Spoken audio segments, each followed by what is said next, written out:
L'importance des données dans la problématique que nous traitons ce matin, je pense que à travers les différentes réactions, je pense que on peut déjà la cerner. Pourquoi les données? Je pense qu'il y a un adage qui dit celui ou celle qui détient l'information détient le pouvoir. Maintenant là, il faut s'interroger de quel type de données il s'agit. Parce que quand on dit données, comme on a eu la discussion tout à l'heure, il y a plusieurs structures, n'est-ce pas, qui produisent des données. Quand on parle de données, je pense qu'il y a la pertinence de l'information, la qualité également de la donnée. Souvent, il y a des études qui se mènent, il y a des résultats qui sont portés à l'attention du grand public. Et il y a des débats qui s'organisent, n'est-ce pas, et qui cristallisent, n'est-ce pas, toutes les passions. Et d'autres également remettent en cause, n'est-ce pas, certaines informations. Et systématiquement, quand on remet en cause vos données ou bien votre indicateur, cela sous-tend quoi? On attaque de façon implicite votre méthodologie.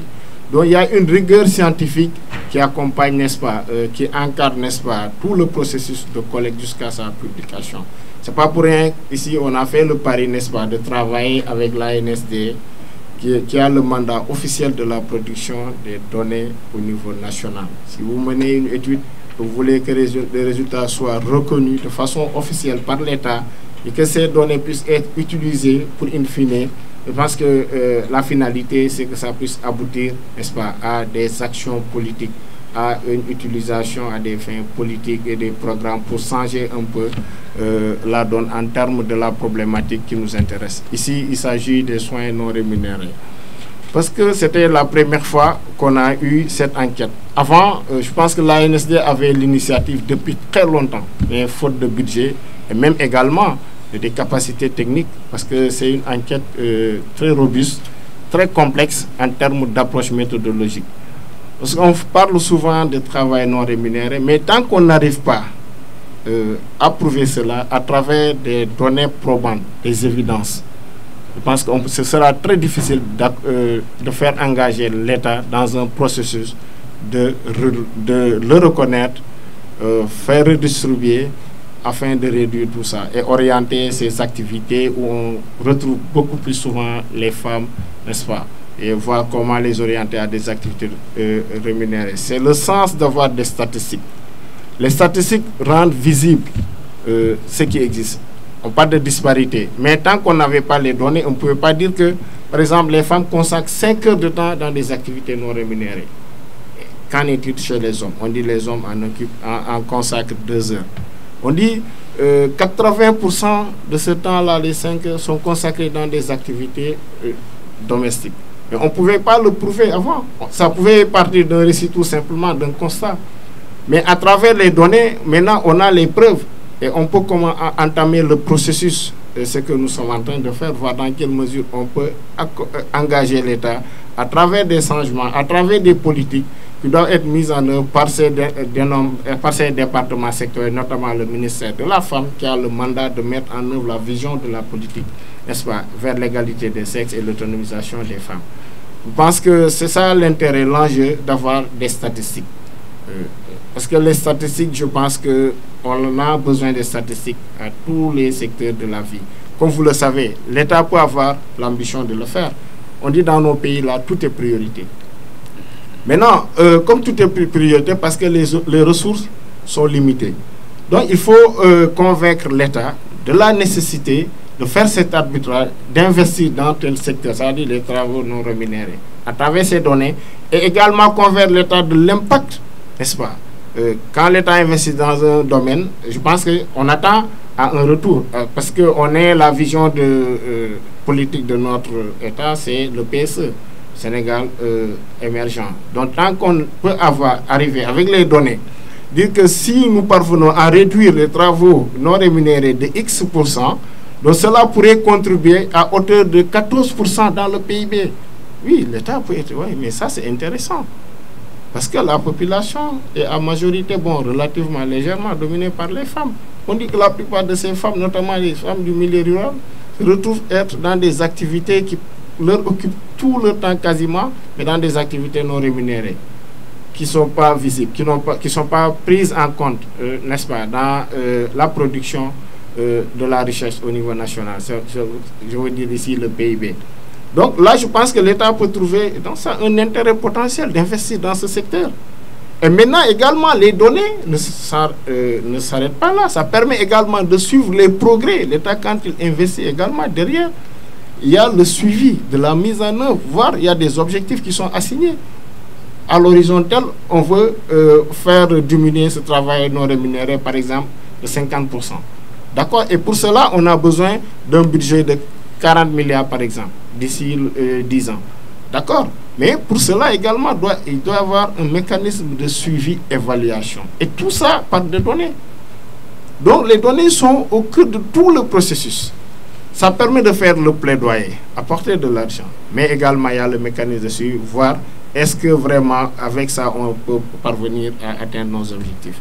Donc, c'est pour vous dire qu'il y a toutes ces étapes où les données interviennent à tous les niveaux et à des niveaux vraiment. C'est ce qu'on dit aussi, la donnée, ça aide à la prise de décision éclairée des politiques.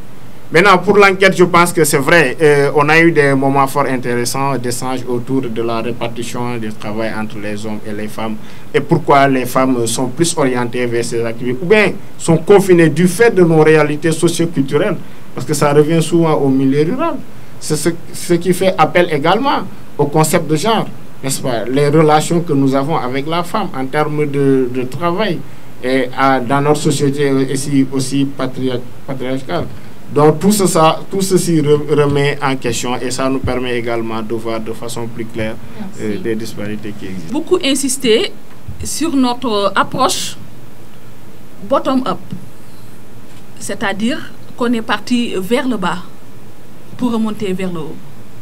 Parce que d'habitude, ce qu'on a l'habitude de voir quand on met en œuvre les projets et programmes, on fait une approche top-down. C'est-à-dire qu'on élabore nos programmes au niveau national, puis après, on vient pour tenter de les expérimenter au niveau local. Et cela a montré quand même ses limites.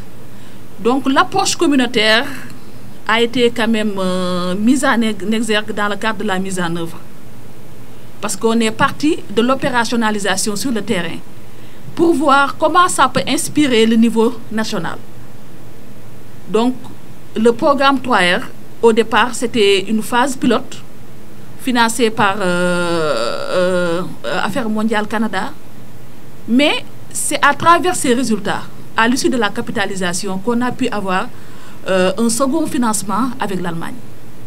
Et ça, ce qui nous a permis de le voir, en grande partie, je peux dire que c'est par rapport aux données, par rapport aux statistiques. Parce que parfois, il faut un argumentaire scientifique qui prouve la pertinence de ce que nous faisons au niveau local. Donc, on avait ciblé la partie nord du Sénégal. Parce qu'on s'est rendu compte que c'est en milieu rural où le besoin est plus criard. Quand on parle vraiment de la part disproportionnée des femmes, quand il s'agit de la thématique du travail de soins non rémunérés.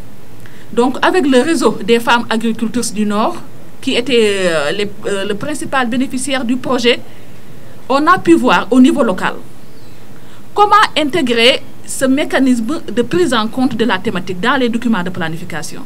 Parce que c'est les collectivités territoriales qui s'occupent de la planification au niveau local. Maintenant, quand on a parcouru les documents de planification, la dimension genre et travail de soins était juste intégrée comme un chapitre. Alors que depuis ce matin, on est en train de parler d'une approche multisectorielle, d'une approche holistique de la question, où il s'agira de l'éducation, de la santé. Il y a vraiment une approche multi-acteurs.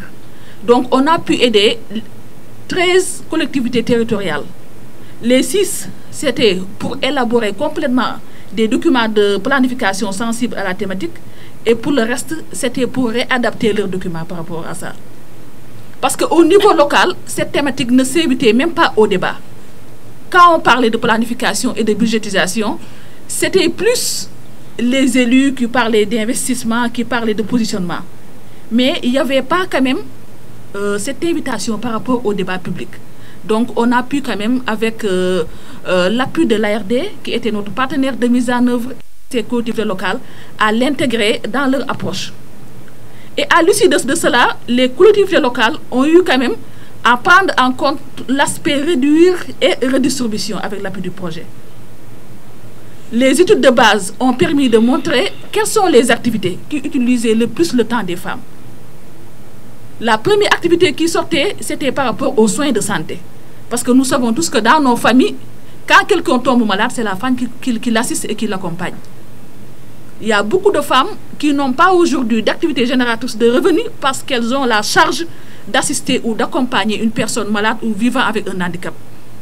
Donc sur ce point, le projet a eu quand même à appuyer près de 13 000 familles à être enrôlées à la couverture maladie universelle. Donc c'était 6 000 bénéficiaires directs, mais quand on compte tous les membres du famille qui ont eu à bénéficier de l'appui du projet à travers les collectivités locales, c'était plus de 13 000 familles vulnérables qui ont bénéficié de cet appui. La deuxième activité qui sortait, c'est par rapport au foyer. Parce que là-bas, c'est le charbon, c'est le bois de chauffe qui était collecté pour faire le repas. Donc ça leur occupait un temps énorme. Donc 6 000 foyers améliorés ont été distribués quand même à ces femmes pour leur permettre de gagner du temps au moment de la préparation du repas. Il y a également l'équipement à travers les plateformes multifonctionnelles, les unités de transformation, parce qu'en milieu rural, le plus souvent, c'est le couscous que l'on sert au soir. Et nous savons tous que la préparation du couscous, si on le fait manuellement, ça peut te prendre toute une journée. Donc ce sont ces équipements qui vont leur permettre de transformer leurs céréales et de gagner du temps. Il y a eu également 22 crèches communautaires qui ont été équipées, réhabilitées et construites. Parce que tout à l'heure, beaucoup de questions ont surgi sur la question de la garde des enfants. Comment ces femmes qui vont au champ, qui n'ont pas assez de moyens, et parfois qui n'ont même pas une structure à côté où elles peuvent garder leurs enfants. Donc nous, ce qu'on a pu faire, c'est des crèches avec une approche communautaire, où c'est les femmes elles-mêmes qui discutent de comment donner ce travail qui était au départ non rémunéré, à en faire une activité rémunérée en faveur d'une autre femme.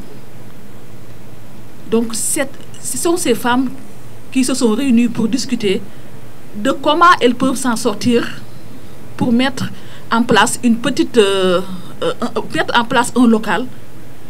Une femme qui a peut-être les habiletés ou les compétences pour le faire, lui trouver un travail, et cette femme-là s'occupe de la garde des enfants le temps qu'elles sont au niveau des champs. Donc on a pu également développer ça.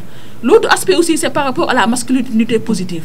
Parce qu'on a appliqué le projet en milieu rural, là où les croyances sont plus tenaces. Parce que pour la plupart des hommes, parler de travail, de soins non rémunérés, bon, ça c'est la distribution mécanique du travail, c'est quelque chose d'assez banal. Donc on a pu quand même faire beaucoup de sensibilisation. Parce que c'était tenace, les gens ne voulaient même pas entendre cette redistribution des rôles au sein du ménage. Parce qu'ils vont te dire que non, non, non, moi, l'homme qui balaye, qui s'occupe des enfants, non, non, non, ça c'est pas à moi de le faire. Donc à travers vraiment des relais qu'on a eu à former et qui ont démultiplié les formations, on a réussi quand même à ce que les hommes s'engagent davantage à assumer cette responsabilité au sein du ménage.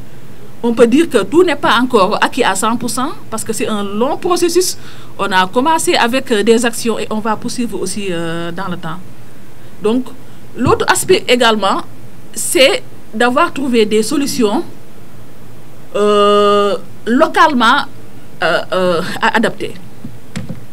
Tout ce que nous avons eu à faire en termes d'infrastructure, en termes de solutions numériques, ce sont les artisans au niveau local qui ont réfléchi pour le faire. La distribution des foyers à améliorer, dont je viens de citer, ce sont les artisans au niveau local qui ont fait ces foyers améliorés.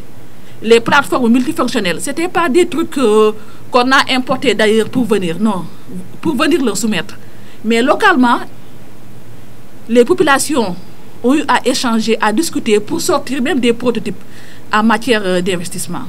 Donc, de façon ramassée, c'est ça qu'on a eu quand même à faire au niveau du Sénégal avec cette approche de bottom-up. Donc, s'il y a d'autres questions par rapport à ça. Je sais qu'au niveau de ONU Femmes, c'est reconnaître, réduire et redistribuer.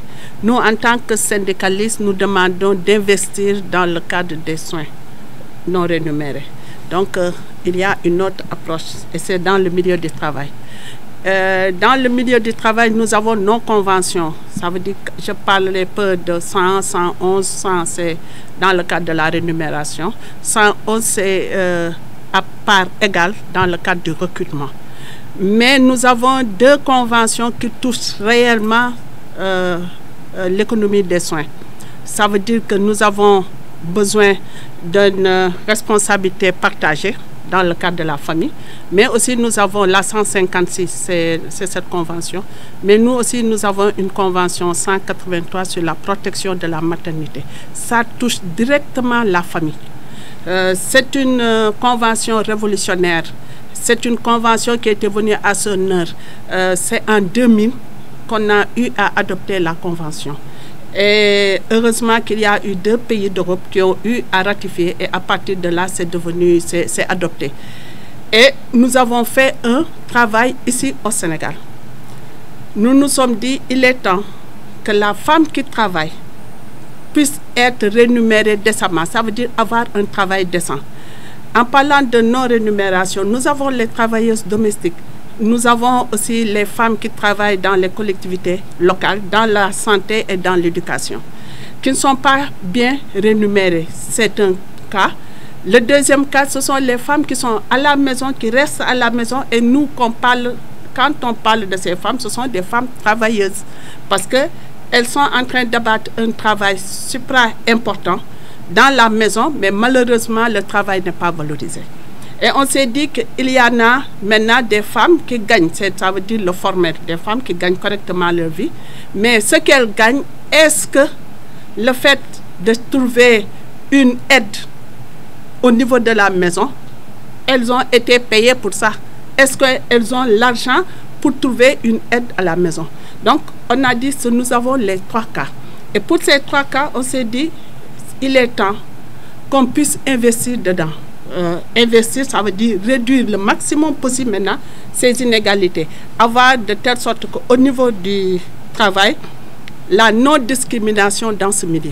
Parce que les femmes ont le plus faible revenu dans le cadre de ce travail. Et on s'est dit, nous voulons les crèches. Et c'est à partir de là que c'était important, la fois passée j'étais là-bas, d'avoir un exemple de crèche communautaire initiée par des femmes qui ont eu un besoin et qui se disent qu'il est temps qu'on puisse nous garder nos enfants et aller travailler pour gagner mieux encore la vie. Et ça, vraiment, nous avons aimé. Et heureusement, aujourd'hui, nous sommes en collaboration. On s'est rencontrés là-bas, mais on a eu à avoir une collaboration. Elles sont aussi dans le RENAFES pour nous apporter leur expérience et expertise qu'elles ont eue avec ONU Femmes. Nous nous sommes dit, dans le milieu du travail, il nous faut organisation de la société civile et les syndicats pour pouvoir atteindre nos objectifs. Et pour ça, en 2015, l'État sénégalais a ratifié la Convention 183 de l'OIT sur la protection de la maternité. Mais il restait beaucoup de choses à faire parce qu'il nous faut des rapports au niveau de l'OIT. La deuxième chose acte que nous magnifions, c'est la loi sur cette protection de la maternité. Et en ayant la loi sur la protection de la maternité, ça nous a permis d'avoir la non-discrimination dans le milieu du travail. Et on a proposé des pistes de réflexion. Parce que dans tout ça, il nous faut le dialogue social au cœur de ce processus. Quand on a le dialogue social, aussi bien employeur, employé et État, nous allons trouver les mécanismes nécessaires pour pouvoir réduire. Et pour pouvoir réduire et investir dans ce domaine. On s'est dit, nous avons quelques pays africains, et plus particulièrement au Sénégal, au niveau de la Caisse de sécurité sociale, il y a un fonds social pour les femmes. Et surtout les femmes qui sont chez elles, qui n'arrivent pas à gagner correctement la vie. Et malheureusement, ce fonds n'est pas utilisé parce que les femmes ne savent pas. Et on s'est dit, tout récemment, on est en train encore de discuter pour dire que est-ce que le ministère de la Famille, à partir du jour où on a quitté l'atelier, pour dire est-ce que le ministère de la Famille ne peut pas, doit ou bien avoir ce fonds pour pouvoir redistribuer correctement. La deuxième chose, on s'est dit, au Sénégal, nous avons les bourses familiales. Ce qui est important, c'est pour une catégorie de femmes seulement. Est-ce qu'il ne faut pas élargir à ces femmes qui sont chez elles, qui travaillent matin, midi et soir, qui font le plus gros du travail? Ça veut dire qu'elles gèrent aussi bien les personnes âgées, le mari, les enfants, le ménage, les repas. C'est important qu'on puisse élargir ça à ce niveau-là. Maintenant, on dit nous allons instaurer la discussion pour qu'on trouve les solutions idoines. Parce qu'à partir de ces deux mécanismes, nous pourrons avoir, parce que nous, en tant que syndicalistes, en tant que travailleuses, nous avons eu à initier dans le cadre de la Convention 156 pour ne pas trop heurter, parce que nous sommes dans un pays où les pesanteurs socioculturelles pèsent beaucoup. Nous nous sommes dit qu'est-ce qui nous arrange, nous, en tant que femmes travailleuses. Et pour ça, il nous fallait avoir la prise en charge de l'époux qui ne travaille pas et des enfants. Ne serait-ce que pour ça, nous l'avons obtenu en 2008. Aujourd'hui, l'époux et les enfants sont pris en charge pour une femme qui travaille. La deuxième chose, on s'est dit pour quelles raisons on a les écarts salariales. Et pour ces écarts salariales, on s'est dit que c'est à cause des impôts. Et maintenant, on s'est dit que ça soit l'homme ou la femme, ça reste le même. Ça veut dire que c'est dans le cadre de l'équité. C'est comme ça que nous avons pu faire et nous avons pu l'obtenir. Mais bon, dans certaines entreprises, c'est dans les toits. C'est pas, il y a beaucoup de gens qui ne maîtrisent pas ce qui se passe réellement, mais au moins ce sont des actes à partir de 2008. Aujourd'hui aussi, nous allons nous lancer dans ce cadre-là pour dire que valorisons le travail effectué à la maison. Et il est temps. Parce qu'il y a des femmes qui restent chez elles parce qu'il y a les enfants et qui ne peuvent pas aller étudier, qui ne peuvent pas aller travailler parce qu'il y a ces charges qui pèsent sur elles. Surtout quand les beaux-parents sont malades ou c'est la maman qui est malade. En général, c'est ce rôle qui est dévolu à la femme. Et ça pose un véritable problème.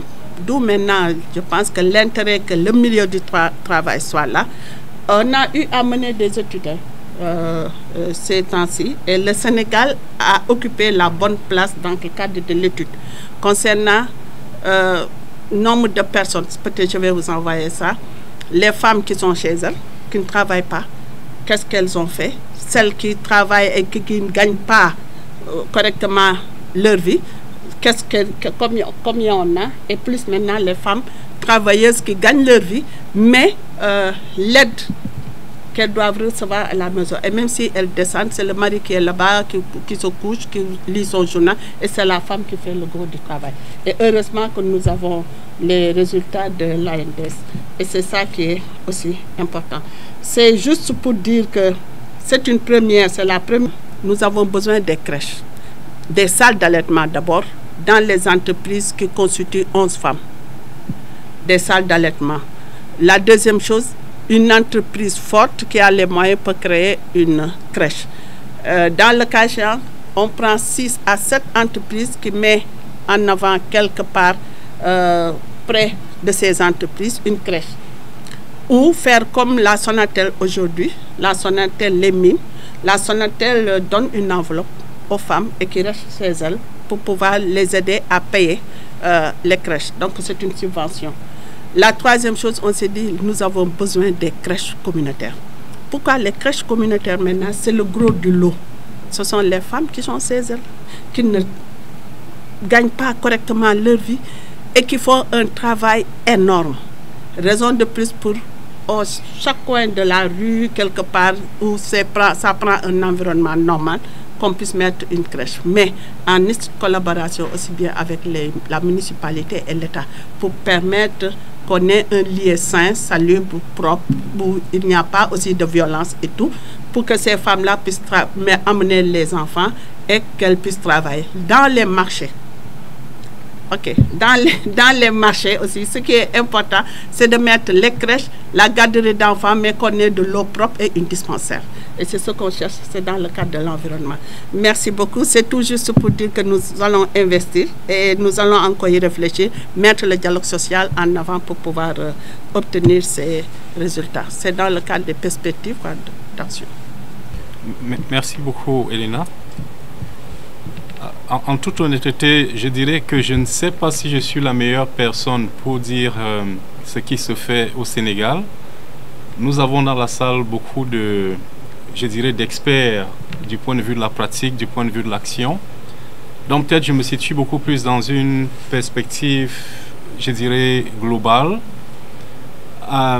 Si on compare avec ce qu'on observe dans d'autres parties, que ce soit du continent, il y a vraiment beaucoup de belles choses qui se font au Sénégal. On peut voir une réflexion active, une réflexion qui est tournée vers l'action. Et on peut voir une forte mobilisation des différentes parties prenantes.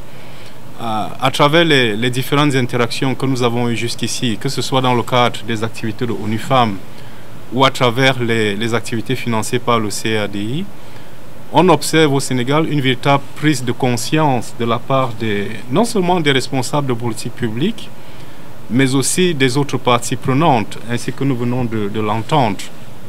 Et cela fait une différence fondamentale en termes de définir une stratégie cohérente qu'on commence à mettre en œuvre.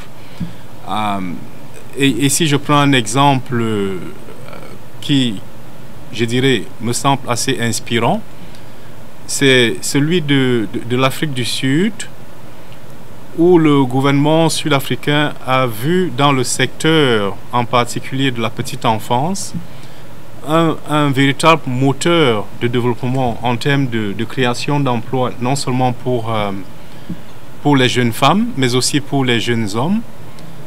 Et pour montrer l'intérêt que le pays attache à cette question, il y a au niveau de la présidence sud-africaine une cellule spéciale qui a été créée et dont le mandat est de réfléchir à la stratégie de création d'emplois. Et ils ont fait de ce qu'on appelle le secteur de la petite enfance un secteur d'intérêt stratégique. Et présentement, ils sont en train de travailler avec les différents acteurs de la filière pour comprendre non seulement leurs besoins en matière d'accompagnement, donc accompagnement technique, mais aussi accompagnement financier. Comment s'y prendre pour avoir accès au soutien financier de l'État. Donc ça, c'est une pratique que je trouve intéressante et prometteuse.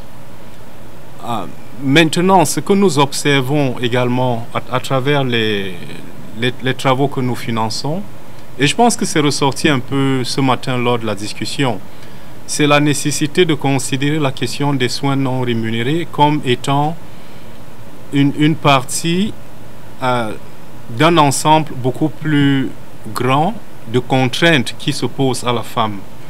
Et donc, en termes de solutions, que peut-être une approche holistique est non seulement nécessaire, mais aussi urgente, notamment dans un contexte où on parle de transition vers les économies à faible empreinte carbone et où on demande à la femme de jouer un rôle de premier plan. Et tout à l'heure, par exemple, lorsqu'on parlait en particulier du temps que les femmes consacrent à la cuisson au Sénégal et la nécessité de les détourner de l'utilisation, par exemple, du bois comme source d'énergie. Ben, en réalité, à travers cela, on est en train d'inviter la femme à contribuer davantage à préserver l'environnement. Et donc, ce que nous faisons ressortir, notamment dans certains de nos travaux en Asie, c'est la nécessité de reconnaître cette action climatique de la femme comme faisant partie de cet agenda de soins qui pour le moment n'est pas rémunéré, mais qui doit être compensé. Donc, nous espérons que dans le contexte sénégalais, peut-être qu'il y a des choses intéressantes qu'on peut aller chercher de ce côté-là. Maintenant qu'on parle de la taxe carbone, les ressources qui sont potentiellement disponibles dans le cadre de cet agenda, comment est-ce que nous faisons pour que ces ressources-là bénéficient aux femmes à la base de la pyramide, celles qui vont arrêter de détruire, entre guillemets, l'environnement, comment est-ce qu'on fait pour que finalement ce qu'on appelle les fonds carbone, les fonds verts, aillent vers ces femmes-là. Donc il y a tout un travail potentiellement de discussion qui doit avoir lieu pour comprendre quels sont les meilleurs mécanismes à mettre en place afin que ce ne soit pas des discussions qui restent entre les décideurs à un certain niveau, mais qui aillent à la base exactement comme ONU Femmes l'a fait dans le cadre de son programme 3R. Donc une approche bottom-up. Ça c'est un enseignement que je pense pourrait être utile au Sénégal, dans le cadre du Sénégal. Et puis troisième point, rapidement, je pense que Madame a touché à un point qui de plus en plus ressort dans les travaux que nous faisons, à savoir que finalement, cette question de réduire, rémunérer et redistribuer le travail non rémunéré nécessite peut-être une meilleure coordination de l'action gouvernementale. Parce qu'en fin de compte,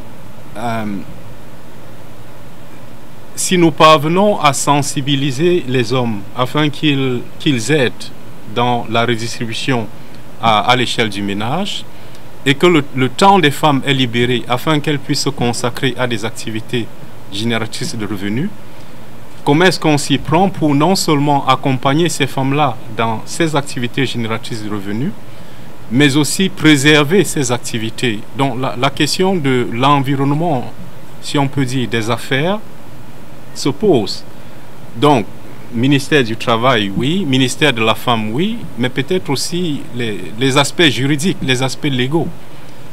Comment on fait pour imbriquer toutes ces considérations afin que finalement la femme ne soit pas vue par moment lorsqu'on parle de violence, par moment lorsqu'on parle de travail non rémunéré, par moment lorsqu'on parle d'accès à la justice. C'est des mêmes femmes dont on parle. Donc comment est-ce qu'on met tout cela dans le même paquet pour avoir une action véritablement transformatrice? Donc voilà de façon un peu ramassée ce que je vois comme les grands enjeux émergents. Et je suis optimiste dans le cas du Sénégal parce que je vois une bonne mobilisation, je vois beaucoup d'intérêt et je vois beaucoup de volonté politique. Et c'est cela qui va faire la différence. Je vais m'arrêter là. On commémore la première journée internationale des soins et de l'assistance. C'est une première aujourd'hui, mais c'est pas la dernière, ça c'est clair. Donc on a eu une discussion très intéressante, très riche, qui s'encadre déjà dans un processus en marche à partir de la feuille de route qu'on a commencé en avril 2023, et on vous attend à tous les acteurs parce qu'on a dit que cette problématique a besoin de contributions de tous les acteurs, les secteurs, les élus, la société civile, les ministères, les acteurs de la recherche, la société civile.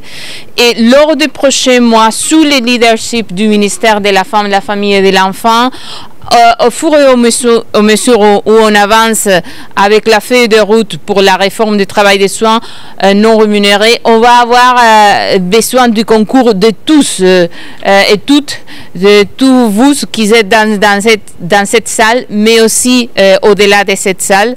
Donc avec ça, à nouveau, je vous souhaite une très bonne journée internationale du soin et merci à tous et à toutes pour votre contribution d'aujourd'hui. Merci. Et sur cette note, on passe au déjeuner. Il y a aussi beaucoup de documents là près de la...